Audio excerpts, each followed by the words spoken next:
Kira-kira apa yang kita lakukan dan itu sangat menyenangkan hati Tuhan? Jangan jawab doa, bukan. Menjadi saluran berkat. Menjadi saluran berkat, hampir betul. Soul winner. Soul winner. Iya. Ya. Jadi yang sangat menyukakan hati Tuhan bukan kita Sunday service, kalau minggu, kebaktian minggu, berdoa, bagus. Tapi memenangkan jiwa itu yang paling Tuhan sukai. Kenapa? Coba sekarang buka 1 Timotius 2 ayat yang keempat. Nah, satu-satunya ayat dalam Alkitab, saya ulangi, satu-satunya ayat dalam Alkitab yang memberitahu manusia apa itu kehendak Tuhan.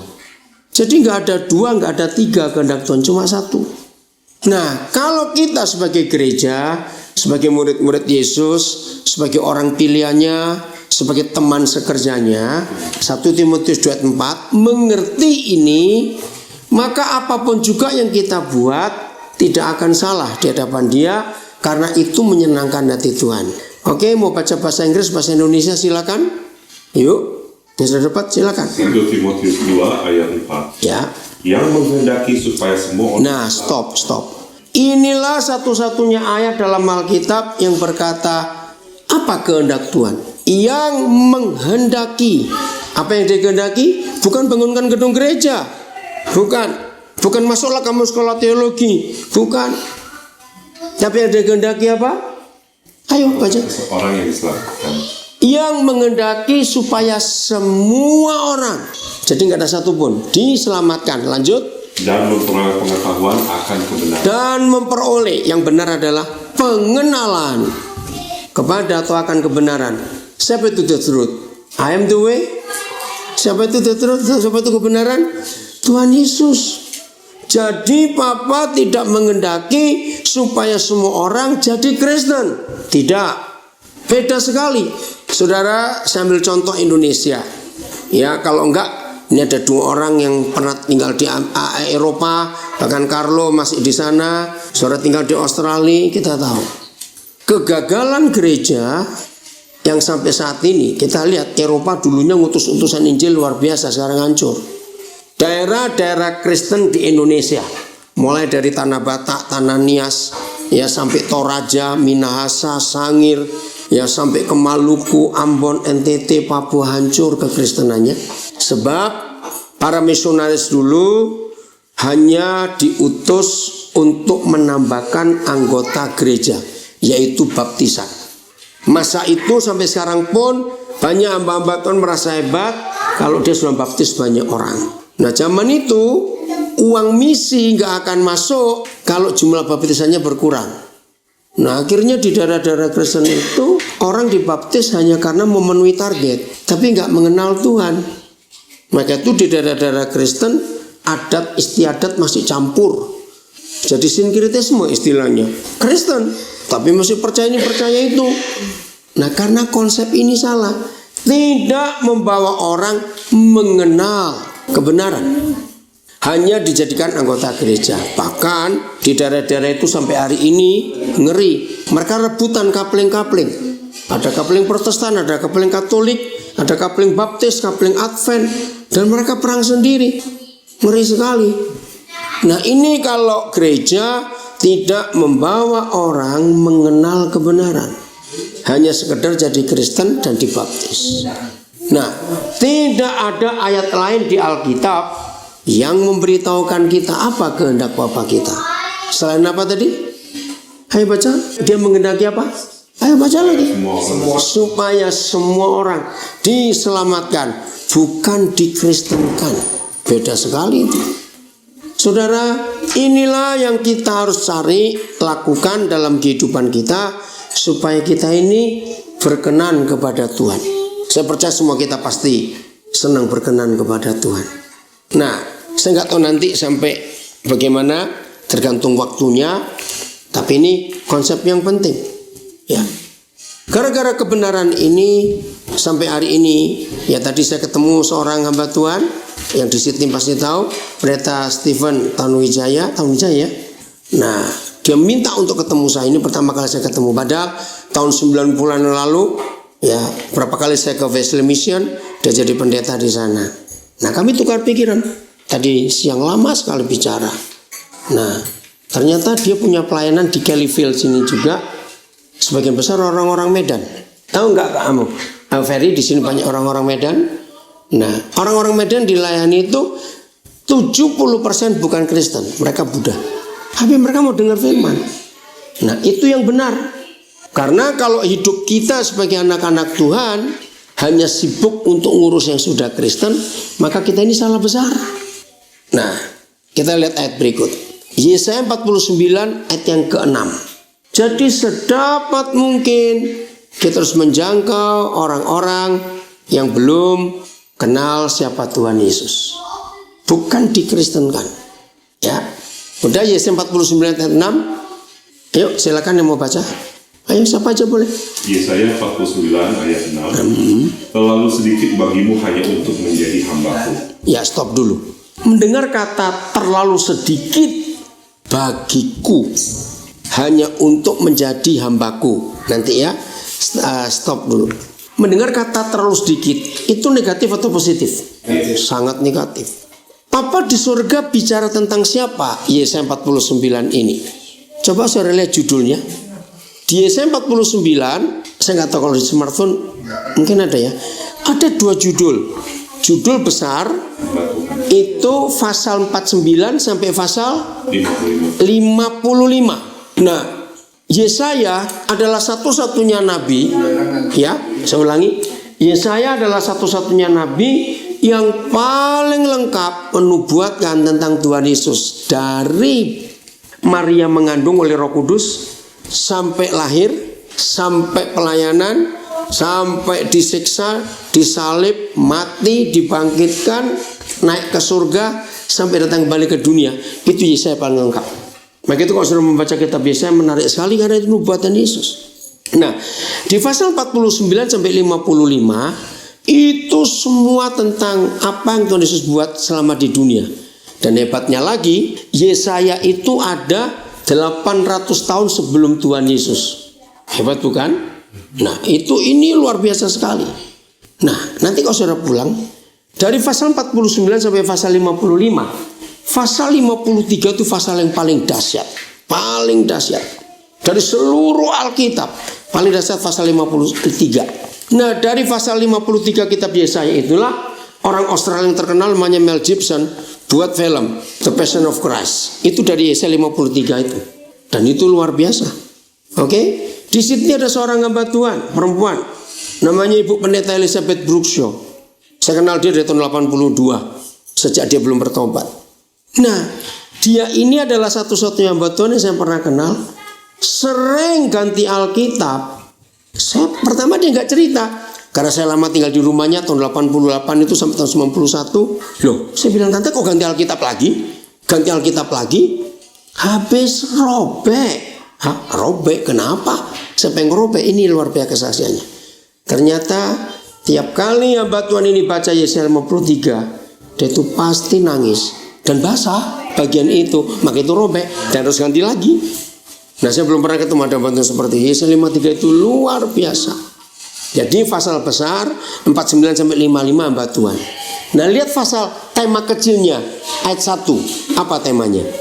Hamba Tuhan sebagai terang di tengah-tengah Nah, hamba Tuhan sebagai terang di tengah bangsa-bangsa. Ada yang bahasa Inggris nggak? Yus Alkitab ya. Temanya apa bahasa Inggrisnya di situ? The servant, the light to the Gentiles. Iya, sama. The servant, the light to the Gentiles. Sama. Jadi sejak dulu hati Papa di surga kepada orang-orang yang belum kenal Tuhan itu hancur dia. Maka itu Yesaya itu menubuatkannya hebat sekali. Nah, begini kata Bapa di surga kepada Tuhan Yesus 800 tahun sebelum dia datang. Yesus, saya pakai terjemah bebas ya. Awas kamu. Yang ayat 6 Ya. dari awal. Iya, dari awal. Terlalu sedikit bagimu hanya untuk menjadi hambaku, untuk menegakkan suku-suku Yakub dan untuk mengembalikan orang-orang Israel yang masih terkoyara. Tetapi aku akan membuat engkau menjadi terang bagi bangsa-bangsa, supaya keselamatan yang daripadaku sampai ke ujung bumi. Nah, saudara perhatikan. Apa yang membuat papa marah dan berkata kepada Tuhan Yesus, terlalu sedikit kalau kamu hanya ngurus suku-suku Yakub dan orang-orang Israel masih terpelihara. Terlalu sedikit. Ayo kita pakai pengertian kita. Siapa itu orang-orang Israel dan suku-suku Yakub zaman sekarang ini?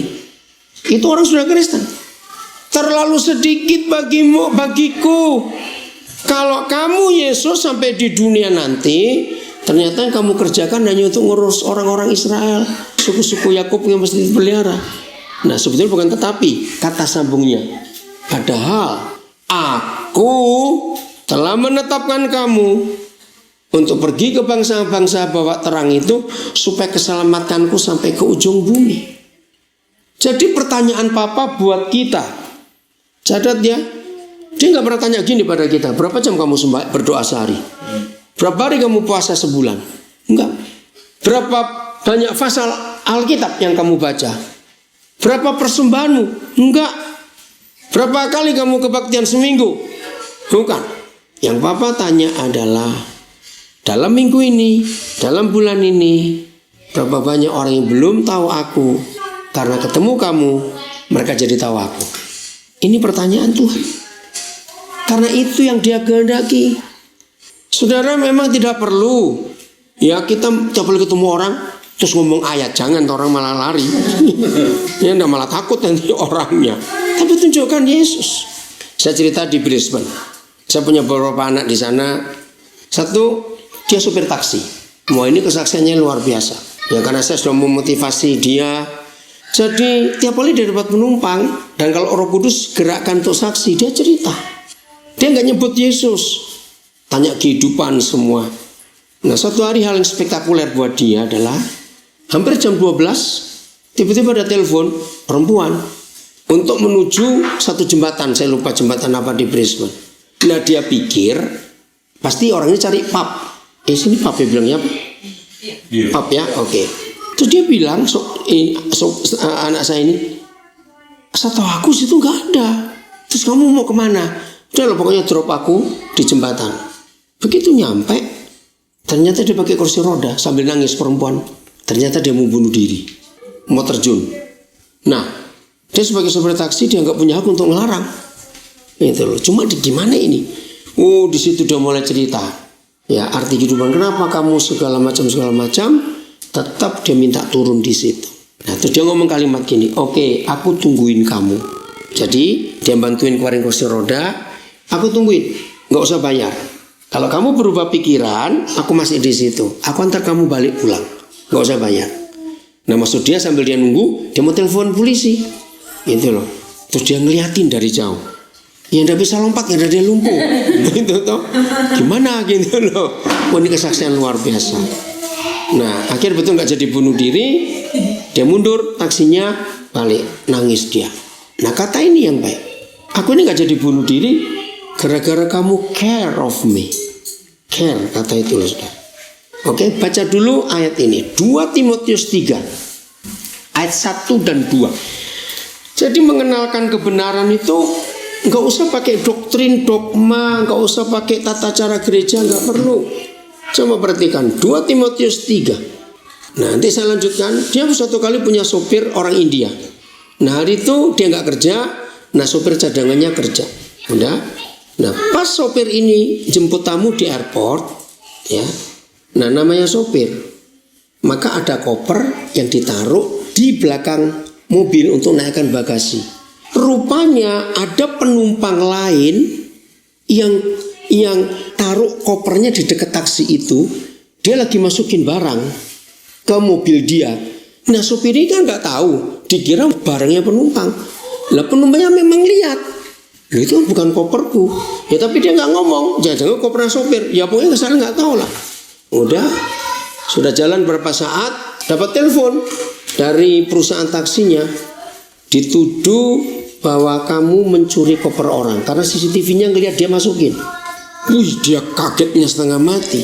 Jadi bukan barangmu, bukan dia. Ini orang Hindu, orang India. Nah, di sini Hemi ini ngelayani dia. Wah, ini kena berat sekali. Jadi tidak bisa dibuktikan bahwa dia nggak sengaja. Karena CCTV jelas-jelas dia yang masukkan. Nah, penumpang yang bawa ini sudah nggak bisa dilacak lagi ada di mana, kan dia nggak tahu. Jadi taunya itu pas turun, ini bukan barang bukan. Wih, kopernya siapa ini? Lah, dalam mana dia nggak mikir apa-apa, ya dia nggak sempat tanya teleponmu apa segala macam. Jadi ini luar biasa. Nah, saudara, saya lupa ceritanya bagaimana, tapi Hemi ini dampingin terus. Ya, boleh nggak aku doa kepada Tuhanku? Ya, supaya dia tahu kalau Hemi ini Kristen. Ya mau doakan apa? Kata Hemi, mengaku sudah salah. Ya, bayangkan ya. Tapi ajaib loh Tuhan. Nggak tahu, saya lupa kisahnya bagaimana. Court yang terakhir dia dibebaskan. Entah ada bukti apa lagi begitu. Nah, bukti ini nggak pernah terpikir. Ya, nggak pernah terpikir. Bagaimana bisa dapat? Akhirnya orang ini bisa percaya Tuhan Yesus loh, gara-gara itu. Oke, lanjut. 2 Timotius 3 ayat 1 dan 2. Ketahuilah, Yang kuat suaranya, nggak boleh pelan-pelan.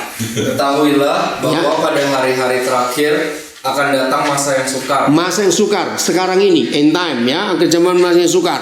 Terus, Manusia akan mencintai dirinya sendiri Ya. dan menjadi hamba uang. terus, Mereka akan membual dan menyombongkan diri. Mereka akan menjadi pemfitnah. Mereka akan berontak terhadap orang tua dan tidak tahu berterima kasih, tidak mempedulikan agama. ya.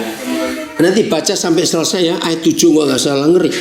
Saudara, 2 Timotius 3 itu satu-satunya tulisan, catat ini. Satu-satunya tulisan bagaimana kondisi manusia sekarang ini, dan itu terbukti. Nanti saudara baca. Hanya Paulus yang bisa menulis ini karena memang Roh Kudus yang mengajarkan pada dia bagaimana kondisi manusia akhir zaman.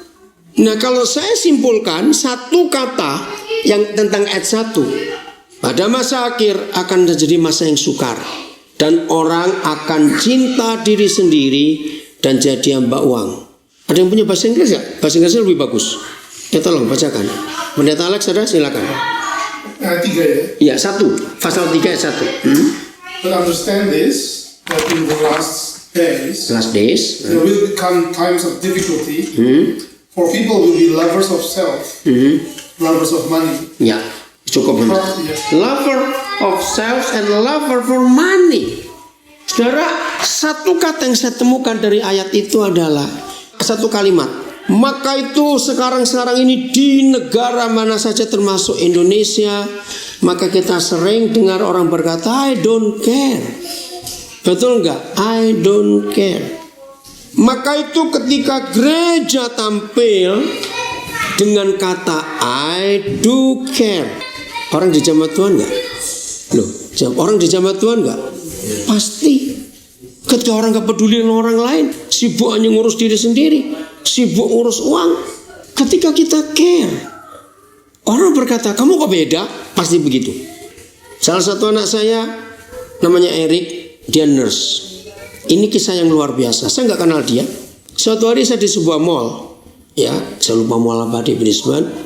Nah, mau jemput orang, tiba-tiba dia keluar. Saya gak tahu. Terus Roh Kudus ngomong sesuatu. Nah, kebetulan mobilnya dekat situ, maka masih tunggu, saya panggil dia. Maaf, saya nggak kenal, tapi begini Tuhan berkata gini. Wih, dia kaget. Akhirnya saya ajak dia. Nah, selesai pelayanan, saya beri motivasi. Dia jadi anak saya mintakan maaf atas nama papanya segala macam. Nah, dia itu datang ke sini tuh ya untung-untungan mau apa. Tiba-tiba aja Roh Kudus gerangan, kamu ngambil nurse. Hah? Cowok ngambil nurse? Kan pikirnya begitu. Sudahlah. Dan gara-gara itu udah dapat PR sekarang. Nah, dia sekarang kerja di aged care. Nah, dia jadi orang andalan di situ. Saya ajarkan juga ini kesempatan kamu. Dan luar biasa. Sudah berapa orang mau mati terima Yesus gara-gara dia. Itu hebat sekali.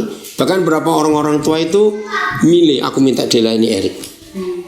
Saudara dapat kesempatan itu. Oke, saya kembali kepada Hemi. Akhirnya perempuan yang nggak jadi bunuh diri tadi, dia bilang, kalau gitu boleh nggak aku kenalkan kamu ke teman-temanku gereja? Oh iya, langsung ditelepon besok dan orang gereja itu datang. Nah, sampai berapa waktu masih kontak. Nah, itu salah satu cara. Terus sebagian besar kita kenal, kalau saya nyebut keluarga Ivanko dari Sydney, mereka pindah ke Brisbane tanpa ngerti mau buat apa, pokoknya mereka ingin dapat suasana baru. Akhirnya buka kafe di sana. Nah, kafe ini luar biasa, betul-betul jadi home buat orang-orang itu, dan dapat tempat yang sangat strategis, enak sekali, ya. Nah, itu saya ngeliat betul-betul orang datang kadang-kadang cuma beli sesuatu yang nggak ada artinya, tapi yang mereka suka adalah mau cerita di sini. Rasanya kayak home betul, rasa enak sekali. Mau cerita apa? Ini yang minggu lalu saya di sana. Terus istilah namanya kalau dia itu lagi berdiri ngomong dengan orang. Nah, orang ini laki-laki cuma bawa nggak tahu map apa begitu. Saya tungguin, kok dia nggak duduk, nggak beli apa-apa, cuma ngomong. Nah, terus saya tanya, loh tadi itu orang kok nggak beli? Dia tuh cuma cerita ke sini. Dia cuma ingin didengerin, ya, tentang mamanya baru meninggal begini begitu. Oh iya, cuma begitu aja. Nah, suatu kali ada orang sudah cancer berat, ya, pas hari itu ulang tahunnya. Nah, kebetulan mereka tinggal di atas kafe itu apartemen, gitu. Nah, terus Claudia ini digerakkan Tuhan untuk buat kue kesukaannya. Datang pas ulang tahun itu, keluarga itu senang sekali. Berapa hari kemudian dia meninggal. Setelah makan kue itu meninggal, memang sudah parah. Nah, suaminya berkata, betapa bahagianya dia. Sebelum dia meninggal, kamu kirim kue yang dia paling suka. Sudah bisa jadi berkat untuk apa saja. Nah, ini berapa karyawan mereka, ada yang dari Vietnam, dari Thailand. Betul-betul mereka merasa ini home seperti keluarga. Nah, ini yang dicari oleh manusia sekarang. Kalau kita lihat dari awalnya, kan Tuhan minta gereja adalah keluarga. Betul, gereja adalah home. Coba buka dulu Efesus 2 19 dan 20. Efesus 2 19 dan 20. Jadi ayo mulai hari ini kita semua I do care. Amin. Kalau orang kita beri perhatian akan luar biasa. Ya, silakan dibaca Efesus 2. Ya Malvin, suara kencang, bagus. Efesus 2 ayat 19. Demikianlah kamu bukan lagi orang asing dan pendatang, Ya. melainkan kawan sewarga dari orang-orang kudus dan anggota-anggota keluarga Allah. Stop dulu. Perhatikan kalimat terakhir. Anggota-anggota keluarga Allah. The member of the family of God.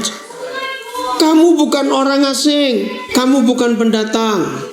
Saudara, sering gereja menggunakan kalimat ini, tapi faktanya mereka tidak mengenapi. Melainkan kawan sewarga. Nah, kalau ada orang Batak lebih gampang, kawan semarga. Kita ini one family name, katakan amin. Karena papa kita itu satu. Jadi gereja itu keluarga. Ada bahasa Inggrisnya, tolong bacakan. Lina, ada?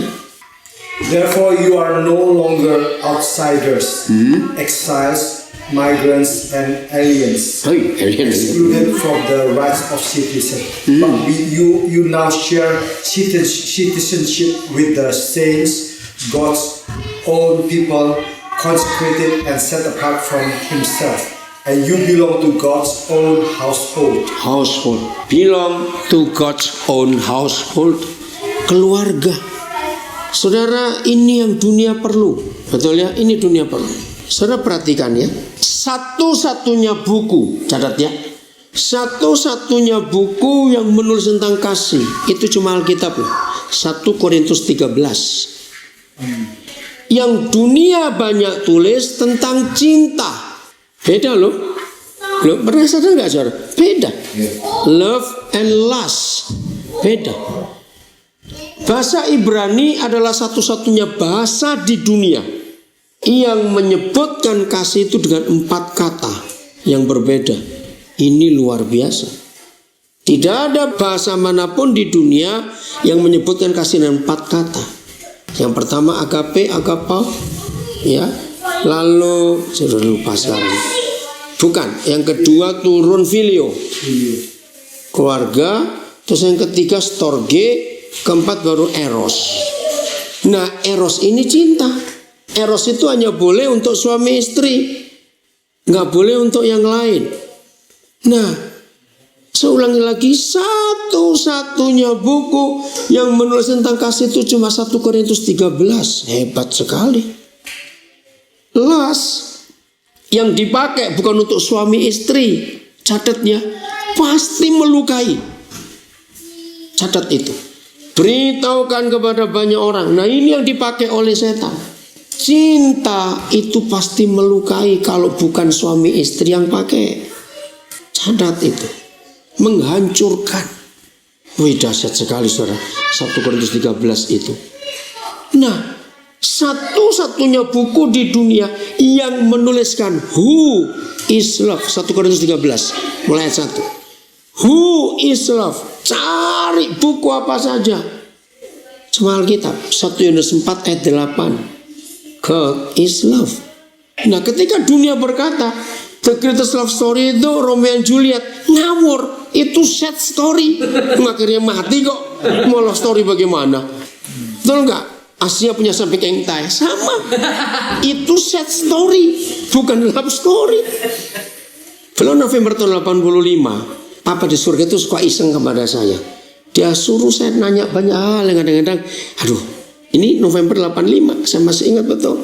Tiba-tiba Roh Kudus berkata ini, Daniel, coba saya kamu cari alasannya kenapa bahasa Inggris jadi bahasa internasional. Lah, saya pikir kenapa ya? Terus saya guyon, Papa, kalau saya diminta usul waktu itu saya minta bahasa Jawa jadi bahasa internasional. Untung bukan itu.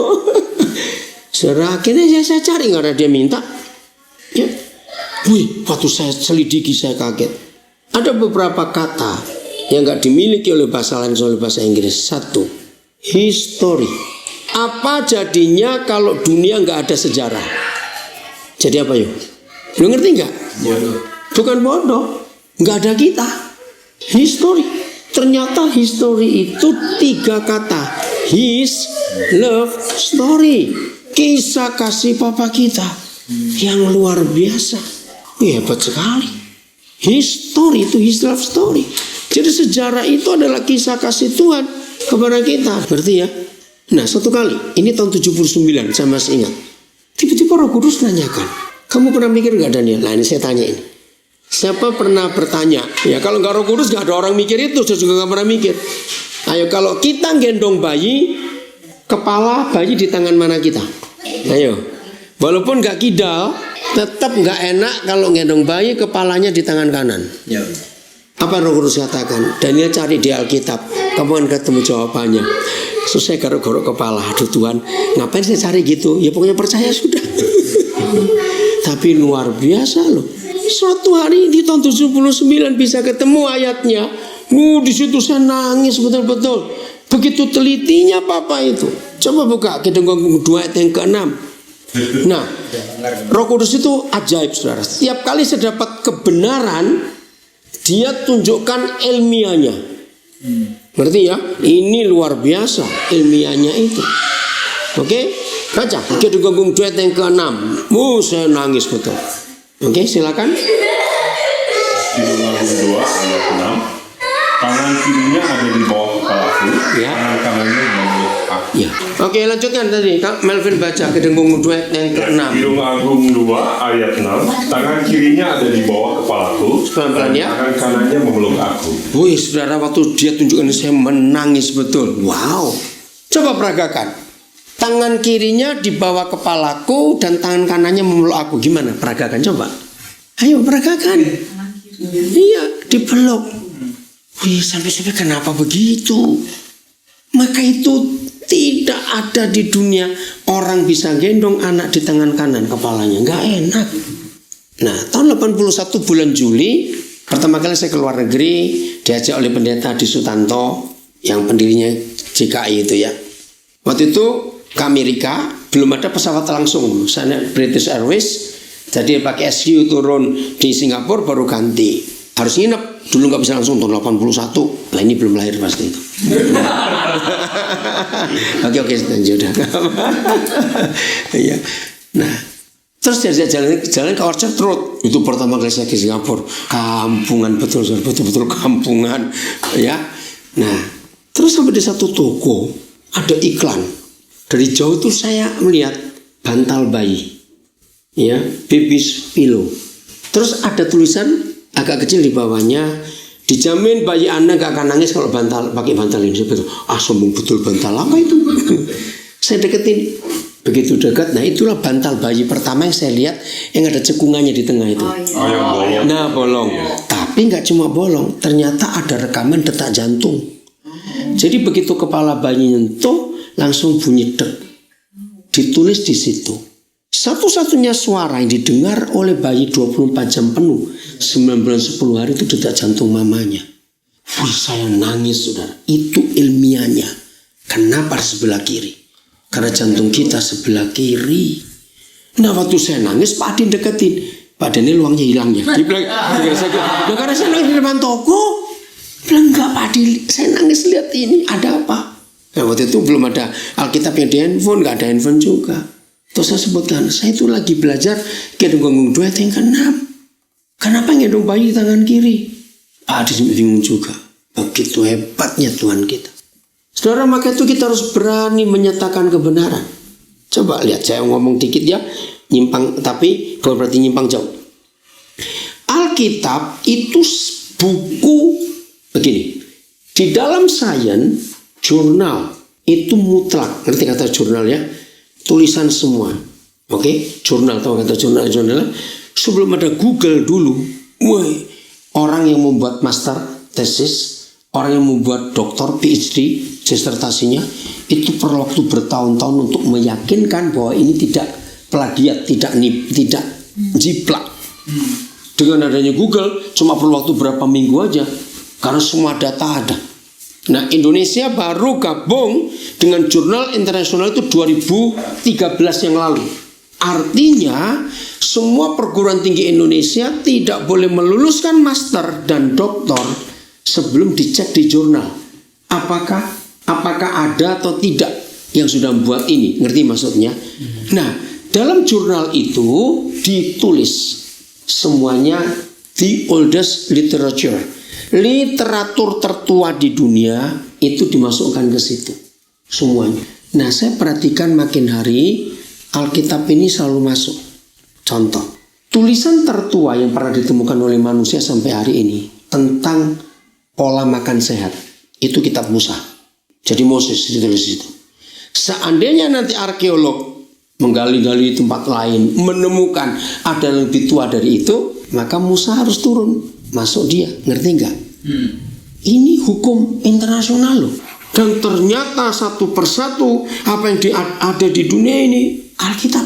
Contoh, kalau saudara cari di jurnal tulisan tertua tentang dunia bulat, Ayub yang masuk. Kitab Ayub. Nah, hebatnya ilmiah ini mereka tidak boleh membedakan tulisan. Oh, ini agama, nggak bisa. Enggak, istilah begini. Kalau toh yang nulis itu setan, asal itu tulisan, tetap dipercaya. Ngerti maksud ini, saudara? Jadi Alkitab pun mereka nggak boleh tolak. Pokoknya ini tulisan. Termasuk the lawgiver, tahu kata dia, hukum. Musa adalah orang pertama yang nulis tentang hukum. Jadi akar hukum pidana, hukum perdata itu kitab Musa. Makanan sehat kitab Musa. Bahkan tahun 78 di Amerika muncul sebuah tulisan judulnya The Genesis Diet. Padahal ini nulis bukan Kristen. Jadi pola hidup sehat dengan pola kitab Kejadian. Apa yang diambil Kejadian 1 ayat 9 dan 10 tentang green, bukan green. Bacanya gimana sih? Biji-bijian, green, GRAIN. Bacanya apa itu? Grain. Oh ya, Australia grain gitu ya. Grain. Nah, itu fibernya paling tinggi dan itu ada di Alkitab. Jadi orang ini menulis tentang prinsip makanan sehat dalam kitab Kejadian. Oh, saya menemukan banyak contoh betapa hebatnya Alkitab ini. Maka itu kesalahan teologi membuat itu jadi dogma sehingga orang nggak mau terima. Oh, itu agama. Tapi kalau kita menyatakan sebagai the truth, orang nggak bisa membantah. Sebelum dunia kedokteran modern jadi sekarang ini, dulu kedokteran kuno ngeri. Tiap kali ada orang sakit ngeluh, datang kepada tabib, langsung dioperasi bagian yang sakit. Nah, karena nggak tahu dalamnya ada apa. Jadi untung-untung nggak ditolong mati. Sejak kapan dunia kedokteran tahu bahwa darah itu pusat kehidupan? Maka itu sejak hari itu yang diperiksa adalah darah dulu. Oke, ternyata ada di Alkitab. Buka Imamat 17 ayat 11. Hebat sekali nih buku ini, saudara. Maka itu mulai hari ini ayo kita belajar mencintai firman ini. Bukan cuma sebagai buku agama loh, tapi Tapi lebih daripada itu. Udah tolong dibaca. 15. 17 ayat 11. Maka itu saya suka baca buku ilmu pengetahuan. Saya sudah 15 tahunan kira-kira nggak baca buku rohani lagi, saudara. Karena makin pusing. Saya bacanya itu buku sains, buku ekonomi, buku teknik. Karena saya mau cari Alkitabnya di mana. Buku manajemen, leadership saya baca. Maka itu saya ketemu orang-orang yang baca buku apa saja, maaf ya, untuk kemuliaan Tuhan ini, saya langsung tahu ini ayatnya di mana, ini ayatnya di mana. Karena semuanya adalah itu. Nah, kata Alkitab itu bahasa Arab. Al itu segala-galanya, kitab itu buku. Jadi Alkitab itu adalah bukunya buku-buku. Jadi kita harus percaya itu. Udah, ayo 5 Matius 17 ayat 11. Kalimat pertama. 17 ayat 11. Karena nyawa makhluk ada di dalam darahnya. Cukup sampai situ. Nah, dunia kedokteran modern menemukan tulisan ini. Bahwa hidup itu ada di dalam darah. Sejak itu dunia kedokteran berubah. Jangan periksa apa-apa dulu, periksa darahnya.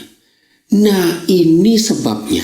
Mengapa Papa di surga melarang kita makan darah? Karena darah itu pusatnya penyakit. Semua penyakit ada di darah, bukan di dompet. Ingat itu istilahnya. Maka itu kalau dokter ingin tahu kita sakit apa, periksa darah. Mengapa Papa ngelarang kita makan? Karena itu kotor. Ada yang berkata, kita pengen direbus dulu. Goblokmu, saya bilang. Apa terjadi kalau kamu ngerebus air got? Yo, kotor nggak walaupun direbus? Nah, itu darah. Hebat sekali. Bayarnya perlu dokter. Ya lain itu Ngerti ya? Jadi itu hebatnya Alkitab. Oke? Jadi tiap kali saya dapat pewahyuan, nanti Roh Kudus tunjukkan ilmiahnya itu apa. Hebat. Oke, saya lanjut sampai mana tadi kok jadi lupa. Oke. Kita baca Alkitab ayat terakhir apa tadi sebelum? Hidung Agung. Enggak, sebelum Kidung Agung. Apa tadi lupa saya? Kidung Agung 2. Bukan sebelumnya, sebelum itu loh. Sebelum Kidung Agung ngomong. 1 Yohanes 4 ayat 8. Iya, terus apa tadi? Efesus 2 ayat 19. Efesus 2 ayat 19. 1:19. With love. Oh, 1:13. Itu what is love. Tapi who is love itu 1 Yohanes 4 ayat 8. Oke ya, oke saya kembali lagi. Jadi cinta kalau nggak dipakai oleh suami istri pasti merusak dan menghancurkan. Kasih itu beda. Di dalam kasih itu nggak ada seks. Ini kita harus tahu betul-betul. Sama sekali nggak ada unsur seks. Kasih itu. Kasih itu kudus. Nah, ya bicara soal sejarah, ya Alkitab ini semua tulisan ada di situ. Jadi Papa itu sering kali mengajak saya diskusi dengan hal-hal kecil-kecil, tapi itu penting dalam kehidupan kita. Nah, inilah kebenaran itu. Maka itu kalau kita bicara pada orang, sampaikan firman bukan karena agama Kristen, tapi ini karena buku kehidupan. Bayangkan, cuma Alkitab yang nulis hati yang gembira adalah obat yang manjur. Sebelum itu nggak ada.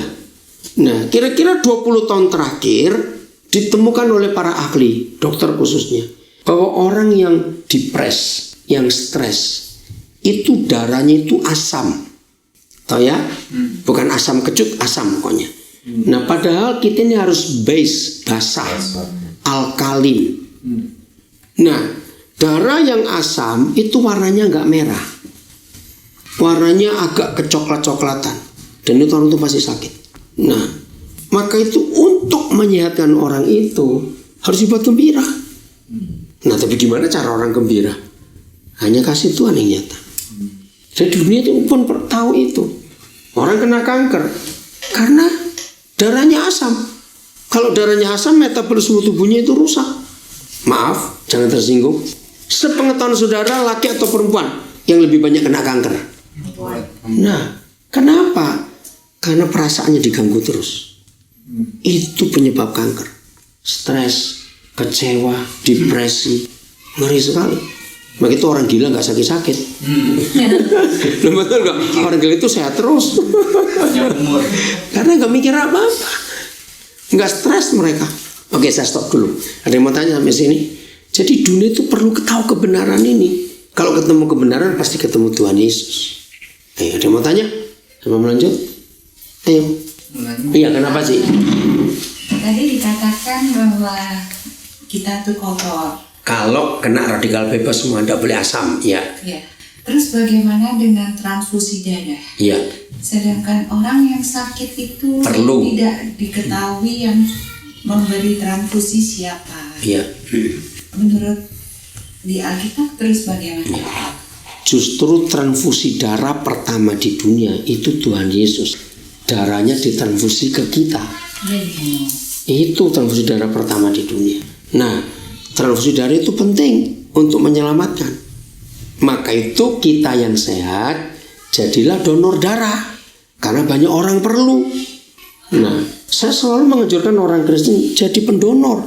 Banyak orang perlu. Saya sudah nggak bisa lagi karena umur saya sudah 60. Nah, itu sebelum saya 60 itu saya terus setiap berkala saya mau transfusi darah supaya orang. Cuma sayang darah saya itu bukan darah yang langka. Darah langka itu O ya, O. AB. Iya, itu darah langka. Nah, tolong yang masih muda-muda ini transfusi darah sedapat mungkin, apalagi gemuk-gemuk gitu.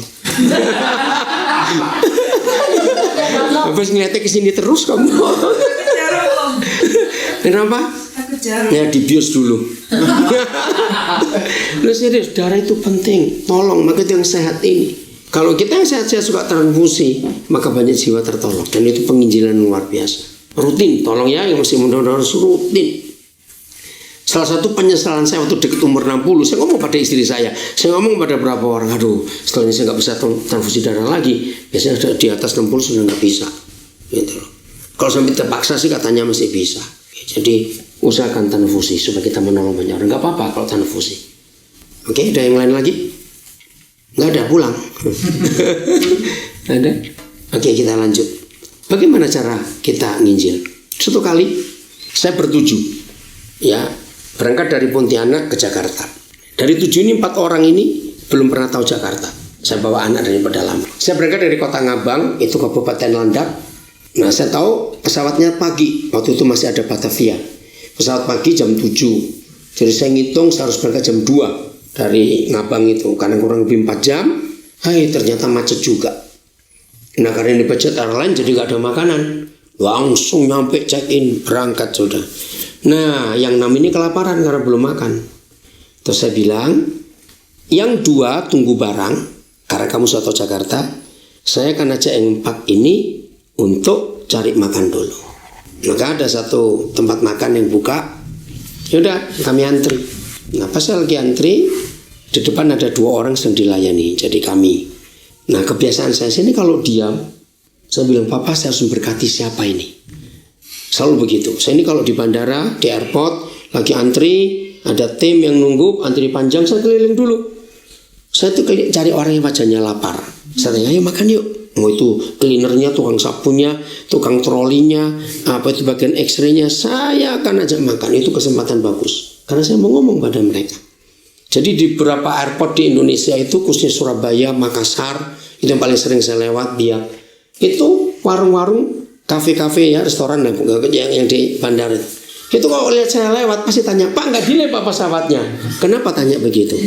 Karena mereka paling suka kalau mereka tahu saya delay. Makan. Bukan makan, saya duduk situ ngajak orang. Saya cari satu, saya ajak makan, ngomong, panggil temanmu yang lain sekarang. Lah kan seneng restorannya itu pasti laris dong. Tapi kurang aja pertanyaan, nggak delay Pak pesawatnya. Saudara, itu kesempatan paling gampang saya cuma menabur. Nanti Roh Kudus biar bekerja, siapa yang mau mulai silakan. Nah, akhirnya saya lihat sebelah kiri saya ada satu keluarga.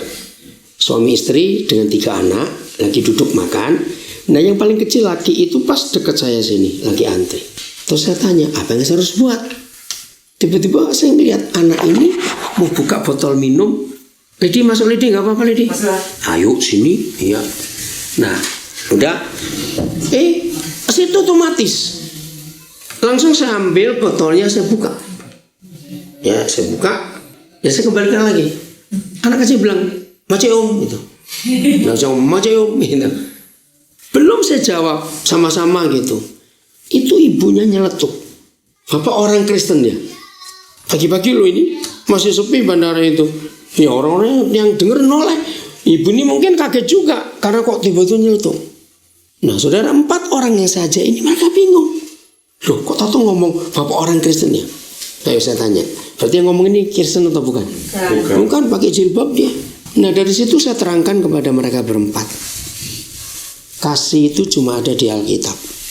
Maka itu kalau kita menyatakan kasih, dunia pasti percaya bahwa itu Kristen. Serius? Enggak yang lain-lain. Begitu mudah. Saya bilang, iya saya pendeta. Nah, berarti dia pernah dengar Injil, cuma saya nggak tahu itu kapan. Satu kali saya ke Kediri. Saya ngajak 2 pengusaha, satu dari Bandung, satu dari Makassar. Dan salah satu adalah anak saya. Sampai hari ini di Kediri masih ada becak. Saya nginep di hotelnya Gudang Garam. Malta, saya lupa namanya. Nah, saya bilang pada panitia pagi itu ada seminar. Kalian jangan jemput. Loh kenapa? Saya mau naik becak. Loh, kenapa apa kami jemput aja? Enggak. Jadi saya ini punya kebiasaan di kota manapun di Indonesia kalau pelayanan ada becak, saya lebih senang naik becak. Supaya saya bisa ngomong. Far, ini masih jalan nggak rekamannya kok mati ini? Nggak tahu. Kadang-kadang kalau saya jam kosong gitu, saya naik becak itu nggak ada tujuan. Kemana Pak? Muter aja, saya bilang begitu. Sambil saya ngomong gitu. Saya selalu kasih lebih. Nggak pernah tidak. Bingung deh tukang becak ini. Biasanya cuma cerita kehidupan. Akhirnya pagi itu, akhirnya harus 2 becak dong, 4 orang kok. Gitu. Nah, pas becak yang saya naikin, saya dengan pengusaha dari Makassar, loh, saya kaget. Di belakang itu si tukang becak bawa anak kecil perempuan, belum 2 tahun. Bilang, Pak, kok Bapak bawa anak kecil begini? Ya inilah kami tuh nggak nyangka kok ada anak lagi. Ibunya kerja. Lah ini kalau di rumah nggak ada, saya harus bawa. Tiap hari saya bawa becak ini. Ya ampun Pak, karena debu. Ya pas dia mau menitipin siapa gitu. Nah pagi itu saya harus makan dulu, saya sarapan. Nah di Kediri itu ada rumah makan nasi kuning di WR Supratman namanya. Itu enak sekali saudara. Nah saya ajak. Begitu turun, saya bilang, Pak ayo ikut makan. Loh kok makan nggak apa-apa? Jadi saya nggak mau bayar dulu. Bingung mereka. Sambil nunggu ngomong. Kami nggak doa loh, nggak doa. Cerita. Terus saya tanya, mau bungkus nggak buat siang? Saya bilang begitu. Kalau malam nggak bisa, nasi kuning masih bau, basi. Oke, di rumah ada berapa orang? Saya minta anak berapa istri, sebut beli. Bingung dia. Jumlahnya tahu, langsung saya pesan. Yang 6 makan di sini, yang 4, yang sekian bawa pulang. Belum, makanan belum keluar. Becak yang satu yang nggak bawa anak, tahu nyeletuk. Gini kalimatnya, saya masih lihat. Oh, ternyata bapak-bapak ini orang Kristen. Nada itu artinya berarti selama ini dia mikir. Lalu yang satu tanya, kenapa bapak bisa ngomong kami Kristen? Habis ini pertama kali saya becak, penumpang saya ngajak saya makan. Hal simpel. Saudara pengusaha 2 ini mikir, menyatakan kasih dunia akan kenal siapa Yesus. Karena gak ada yang lain kok. Begitu kalau Alkitab penulisnya begitu, kita harus percaya betul-betul. Hebat sekali. Ini yang dunia perlu. Jadi kita menyaksikan kasih Tuhan itu gak perlu yang muluk-muluk. Hal-hal yang kecil, yang sehari-hari. Waktu Juli yang lalu, kamu ketemu rombongan anak saudaramu dari Jakarta nggak 3 orang? Ada Charles, ada Chandra, enggak ya Henry. Nah ini anak luar biasa. Tanggal 9 Agustus 2013. Saya berangkat ke Manila dari Jakarta, itu pas hari Lebaran. Nah, saya berangkat, belakangan istri saya dengan tim sudah berangkat duluan ke Manila. Pas antri panjang, aduh, saya bilang nggak ada yang nemani saya ini. Biasanya kalau ada yang nemani saya tinggal. Sambil antri saya keliling. Gini, saya tanya, Papa saya harus jadi berkat untuk siapa ini? Lihat sebelah kanan. Nah sebelah kanan cuma beda 1 counter aja, itu Cebu Pacific. Panjang juga. Saya tanya yang mana? Yang 3 orang. Ada 3 orang anak muda. Dari gayanya dia bukan Indonesia. Saya mikir kalau nggak Vietnam atau Thailand atau Korea. Nah, walaupun nggak terlalu jauh, saya ini coba nguping. Ini bahasa apa mereka ini? Nggak kedengaran. Ya udah. Terus saya tanya Papa, yang mana dari 3 ini harus saya dekati dulu? Yang kaos kuning. Udah antri. Ya ternyata mereka duluan selesai. Aduh masuk ini sudah.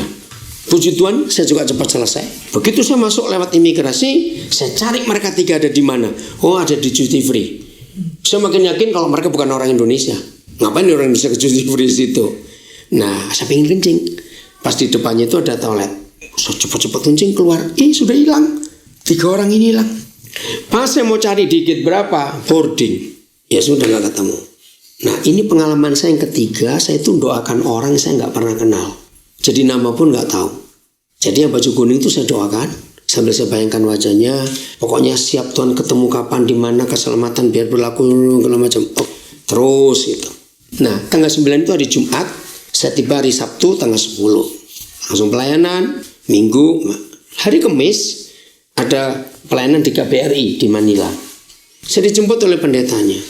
Begitu saya buka pintu mobil ini, saya kagetnya luar biasa. Yang baju kuning itu ada di dalam mobil itu. Terus saya tanya, kamu datang pakai Cebu Pasifik ya hari Sabtu? Dia kaget juga. Bapak kok tahu? Katanya begitu. Terus pendeta tanya, ada apa ini Koden? Oke, saya mau cerita dulu. Kamu kan bertiga toh, begini. Wih, dia tuh sampai kaget. Langsung dia keluarkan fotonya. Nah yang satu tuh rambut panjang. Kamu ketemu Henry nggak di sini? Nggak sempat. Henry yang dari Jakarta? Nggak sempat ya. Ya, yang punya working visa Henry ya? Di rumah Hendy kan. Oh ya betul, yang ketemu rumah Hendy. Sama ceritanya kayak gini. Oh gini, oh hebat kamu mesti hafal. Berarti Hendy lupa sudah. Rumah Hendy loh Hen, awas kamu ya. Awas lo ya. Saudara betul-betul luar biasa. Terus saya tanya, mana yang 2? Oh sudah ke Korea. Kenapa kamu ketinggalan? Nah ini yang luar biasa Tuhan. Saya naik pesawat yang murah. Dan hari itu ada typhoon besar di Manila. Sehingga pas mereka sudah terbang, saya ketinggalan nggak bisa boarding karena pesawatnya batal. Ya saya harus nginep di sini. Gitu loh, ngerti nggak? Nah kalau Tuhan bicara pada yang satu atau yang kedua, nggak akan ketemu. Saudara, hari itu dia dijamah Tuhan luar biasa. Berapa bulan kemudian saya ketemu yang 2 lagi. Akhirnya mereka 3 jadi anak saya sampai sekarang ini. Hanya karena itu loh, Roh Kudus itu luar biasa. Mereka kaget. Mereka tahu betapa berharganya mereka sampai Tuhan bicara seperti itu. Artinya jadi ada banyak kesempatan yang Tuhan bisa buat atas hidup kita. Dan kita bisa jadi berkat buat orang lain. Amin. Maka itu saya selalu berkata, hanya orang pelit yang menjadi musuh Injil, bukan setan. Hanya orang pelit. Oke, ada yang mau tanya lagi? Ya, sudah tanya. Vin aja dong, Vin. Mikir apa, Vin? Kalau Koden nggak mau tanya lagi, percuma. Pertanyaan aneh-aneh. Maaf. Koden cerita yang tadi itu yang waktu ada itu Michael itu kan? Michael. Siapa tuh yang balinain? Oh iya Michael. Kenapa? Ya itu ceritanya pada hari itu kan. Terus Oh, yang lupa. saudaranya dia datang itu. Oh iya adiknya Michael. Iya betul. Yang datang ya, adik Michael Chang. Yang balinan dieksekusi itu ya. Ingat Hendy. Iya, maksudnya gitu. Apa yang Hendy? Henry-nya papi cerita waktu di rumahnya itu hari pertama bulan 3 saya masih Di rumah siapa? yang saya datang sama Henry telat di rumahnya Korudi. Papi baru nyampe pertama Saya kali. baru dengar namanya Hendy. Terus kedua kali di rumah Henry lagi. Pulang. Yang dia mau jatuh nih di kursi. Ya. Lupa dia lupa. Oke, Melvin tanya apa? Ya, ini kan kalau misalnya kita menjadi saluran berkat kan, Iya. seharusnya kan banyak pendeta yang bilang kalau kamu mau menjadi saluran berkat jangan diketahui orang, karena kan di Alkitab ada tertulis tangan kanan kasih, tangan kiri tidak boleh tahu. Nah sementara gimana kita bisa mengajak orang menjadi saluran berkat kalau kita nggak pernah cerita? Iya. Nah kadang-kadang saya suka dilema gitu loh. Kalau cerita nanti orang bilang, ih sok banget dia orang, sok pamer, sok nggak cerita ya gimana bisa ngajak gitu loh. Iya. Jadi ya karena ini yang dilema ini. Oke. Kalau menurut Koden gimana? Hanya pendeta-pendeta pelit yang nggak mau beri yang pakai ayat itu karena dia memang nggak mau beri. Karena diceritain. Enggak, karena nggak mau memberi. Alasannya gitu toh. Kan nggak boleh tahu. Nah padahal konteks itu untuk orang Farisi. Tuhan Yesus berkata, karena mereka sombong-sombong. Orang Farisi kalau memberi itu pamer. Maka itu Tuhan Yesus tegur. Nah, justru hidup jadi berkat harus kita saksikan supaya orang tahu. Dan apa yang Koden katakan tadi, nggak harus uang. Ini tadi nggak ngomong uang semua loh. Iya. Makanya. Uang. Jadi bagaimana gini aja lah. Hidup ini harus punya berdampak ke orang lain. Setuju nggak kalau begitu? Harus berdampak. Nggak harus memberi uang. Saya berdampak bisa ketemu Om Stephen. Iya, terima kasih Bu. Itulah Leni. Harus supaya orang terdorong. Maaf, daripada kesaksian, saudara saya diberkati jam Rolex. saya diberkati apartemen. Terus untuk siapa?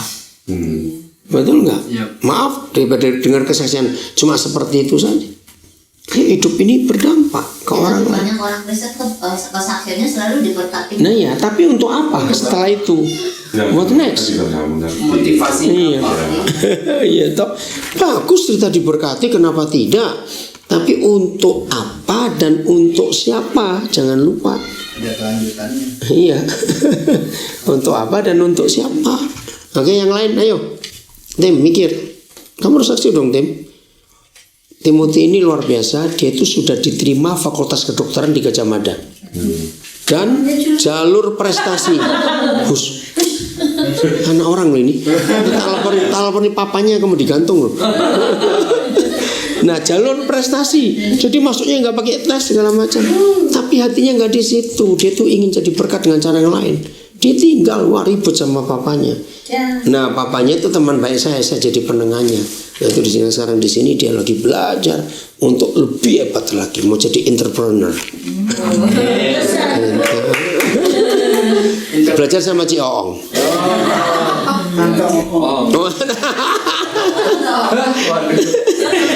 Oke, ada yang lain lagi? Ayo. Hen, kamu sudah marah sama Ci Oong? Fotomu disebar itu. Maksudnya. Ada yang mau tanya? Ayo tanyalah. Apa pengalaman atau mau bagaimana gitu loh? Ya. Ya, ayo apa? Jadi kan cinta itu pasti melukai kalau bukan suami istri yang pakai. Betul. Terus kita gimana ngomong, misalnya buat konteks anak muda gitu, kita ngomong ke teman-teman kita gimana? Kasih. Enggak, kita ngomong kayak oh itu pacaran cinta gitu. Ya nggak boleh, cinta itu setelah menikah. Setelah menikah baru ada cinta, sebelum menikah. Kalau nggak hancur. Betul loh, korban cinta rata-rata cewek. Hampir nggak ada cowok korban cinta itu nggak ada. Maaf saya ngomong. Iya toh. Begitu sampaikan, hancur kamu nanti. Suatu kali salah satu grup band anak-anak saya namanya Heaven and Friend. Ya, betul namanya bukan Heaven. Kepalanya namanya Stephen, panggilannya Evan. Nah, ketika saya ajak tampil ke satu gereja, WL-nya salah dengar. Saya bilang Heaven and Friends. Jadi Heaven and Friends.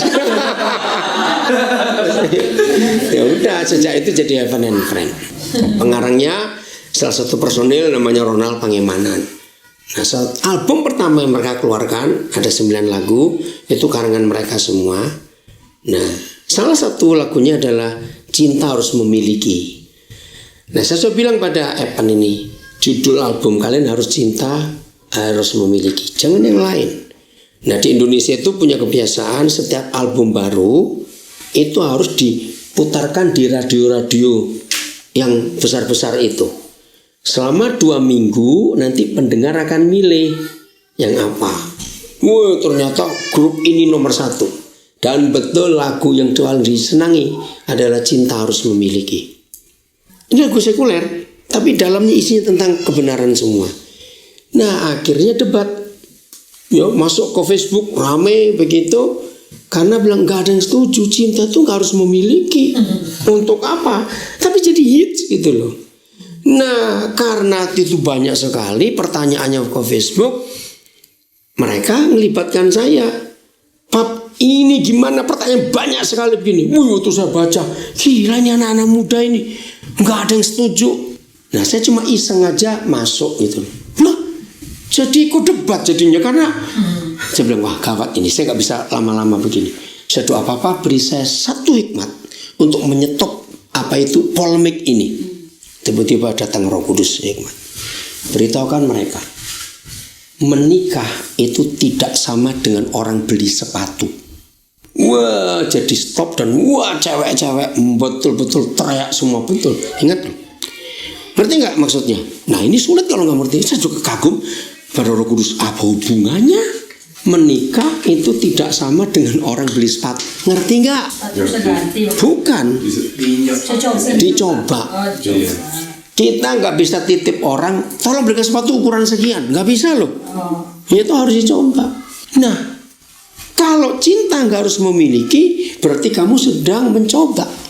Siapa yang dicoba? Maaf, yang cewek.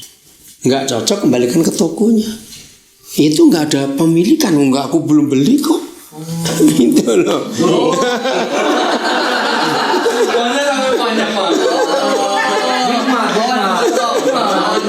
Ya enggak, luar biasa. Oh, itu sampai berbulan-bulan jadi hits lagu itu. Cinta harus memiliki, nggak bisa. Bukan main-main cinta itu. Kasihan ceweknya coba-coba dikembaliin lagi. Maaf. Hikmatnya hebatnya Tuhan tuh di situ. Ngerti sekarang? Ya itu kalau bicara sama anak muda. Berarti harus strict ngomong sama anak muda. Ya tergantung kondisinya bagaimana. Kan ini kan di Facebook. Udah berlama-lama. Bagi ada yang lain? Siap jadi berkat untuk orang lain?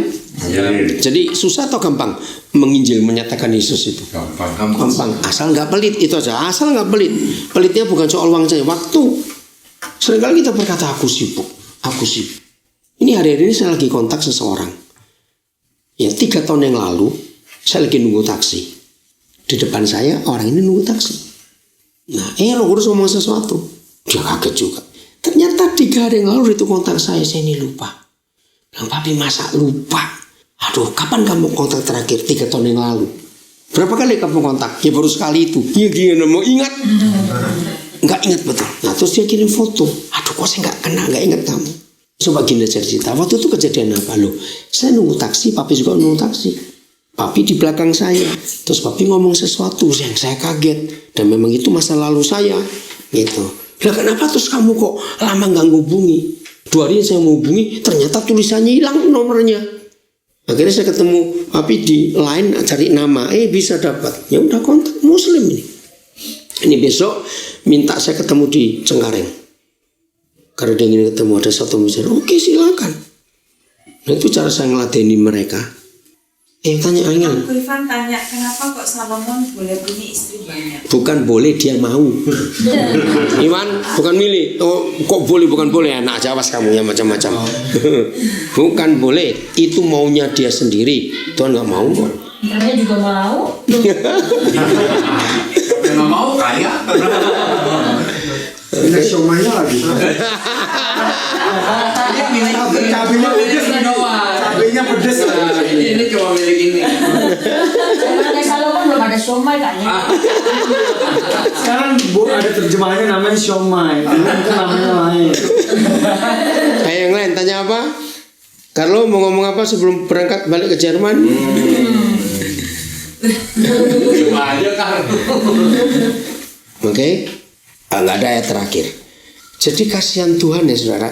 Kalau kita itu nggak nginjil, loh, kenapa? Dia nggak akan datang-datang. Kalau Yesus ada datang, setan makin kurang ajar. Karena menurut 2 Tesalonika, hanya kedatangan Yesus yang bisa membuat setan itu hancur.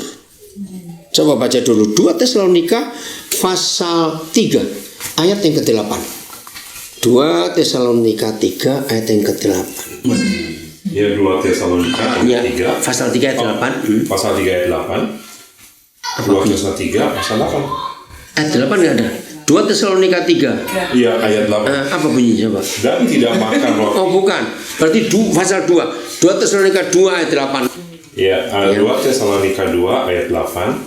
Pada waktu itulah si pendurhaka baru akan menyatakan dirinya. Ya. Tetapi Tuhan Yesus akan membunuhnya dengan nafas mulutnya Dan akan memusnahkannya kalau ia datang kembali. jadi selama Tuhan Yesus nggak datang-datang, si pendurhaka setan itu nggak bisa dimusnahkan. Berarti mereka akan eksis terus. Nah yang membuat dia nggak datang-datang ternyata kita. Penyebabnya dia terlambat datang. Kok bisa? Baca Matius 24 ayat 14. Ayo cepat. Jadi ini jangan tanya lagi kenapa hafal ya, karena kau hidupi firman ini. Ayo. Ya, Matius 24 ayat 14. 14. Dan Injil kerajaan ini akan diberitakan di seluruh dunia menjadi kesaksian bagi semua bangsa. Sesudah itu barulah tiba kesudahannya.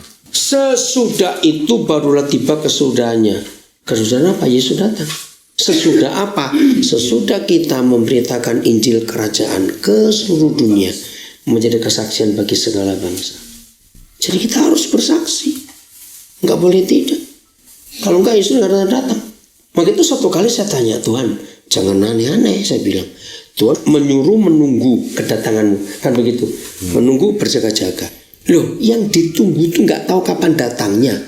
Loh, guyon kan kalau begini? Guyon sekali. Ya ternyata dia memang nggak tahu.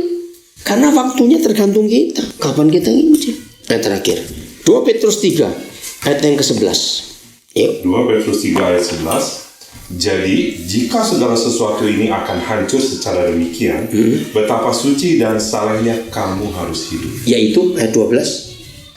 Yaitu kamu yang menantikan dan mempercepat kedatangan hari Allah. Hari itu langit akan binasa dalam api dan unsur-unsur dunia akan hancur karena nyalanya. Bayangkan, yaitu kamu yang menantikan dan mempercepat kedatangan hari Tuhan. Jadi kita ini yang mempercepat loh. Kalau saudara belajar kimia, tahu kata katalisator, melarutkan 2 zat untuk mempercepat. Nah, kita ini harusnya mempercepat. Tapi ini masalahnya. Kalau kita harusnya mempercepat, bisa memperlambat nggak?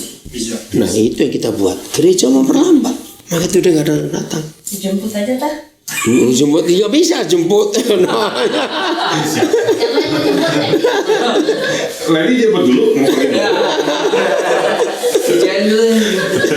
Kita tunggu sini aja. Karena yang dijemput pakai dasteran dijemput sini. Masih belum berdandan. Karena jadi kita ini yang mempercepat juga, kita harus rajin memberitakan Injil kerajaan itu. Oke? Kemudian maksudnya tuh Tuhan tuh menunggu semua orang tuh. Dia diselamatkan, iya, karena dia adil. Apakah mungkin? Loh, mungkin kalau kita kerja. Tapi mau terima atau tidak itu nggak dipaksa. Pokoknya beritakan dulu. Bukan cuma jadi Kristen, maka itu bukan. Yang menghendaki supaya semua orang diselamatkan dan memperoleh kebenaran itu. Amin. Mengenal kebenaran. Oke? Oke aja deh. Apa oke? Ya oke aja. Tahun ini apa sih tahun narasi tahun ini tahun? Jangan dipecelin. Oke, Tuhan memberkati kita semua. Jadilah pelaku firman. Amin. Amin.